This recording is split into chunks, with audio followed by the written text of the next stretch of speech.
ये कहानी ब्राज़ील के जंगल होया बायो की है, जिसे लोग भूतों का जंगल भी कहते हैं। ये जंगल पुरस्कार वाक़यात, गैर मामूली आवाज़ों और नाकाबिल फ़हम गुमशुदगियों के लिए मशहूर है। कई दहाइयों से लोगों ने वहाँ अजीब व गरीब और खौफनाक तजुर्बात किए हैं। एक दिन 5 दोस्त एडवेंचर के शौक में इस जंगल में जाने का इरादा करते हैं। इन्होंने कहानियाँ सुनी हुई होती हैं, मगर उनको लगता है कि ये सब महज़ अफ़साने हैं। रात के वक्त वो जंगल में एक कैंप लगाकर बैठते हैं। अचानक इन्हें जंगल से किसी औरत के चीखने की आवाज़ आती है। उनकी हंसी मजाक अचानक खामोशी में बदल जाती है। दोस्तों में से एक अली कहता है कि शायद ये कोई जानवर हो, हमें खौफजदा नहीं होना चाहिए।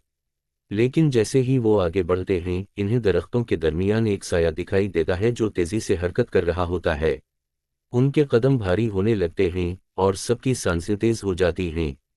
रात बढ़ती है और हर तरफ खामोशी छा जाती है, मगर उनके इर्द गिर्द कुछ गैर मामूली वाक़यात होना शुरू हो जाते हैं। कभी किसी दरख्त पर खून के निशान नजर आते हैं, कभी कोई पुराना मुर्दा दरख्त जिंदा महसूस होता है। अचानक एक दोस्त आरिफ लापता हो जाता है। सब इसे तलाश करने लगते हैं, मगर वो कहीं नहीं मिलता। कुछ देर बाद इन्हें एक खाली झोंपड़ी नजर आती है जिसके अंदर एक पुराना आईना होता है। इस आईने में इन्हें अपने पीछे खड़ी एक खौफनाक औरत की तस्वीर दिखाई देती है। वो सब वहां से भागने की कोशिश करते हैं, मगर जैसे ही वो दौड़ते हैं, उनका रास्ता गुम हो जाता है और ऐसा महसूस होता है कि जंगल इन्हें अपने अंदर खींच रहा है। सुबह जब कुछ लोगों ने उन दोस्तों को ढूंढने की कोशिश की तो इन्हें सिर्फ उनकी चीजें मिलें, मगर वो पांचों दोस्त कभी वापस नहीं आ सके।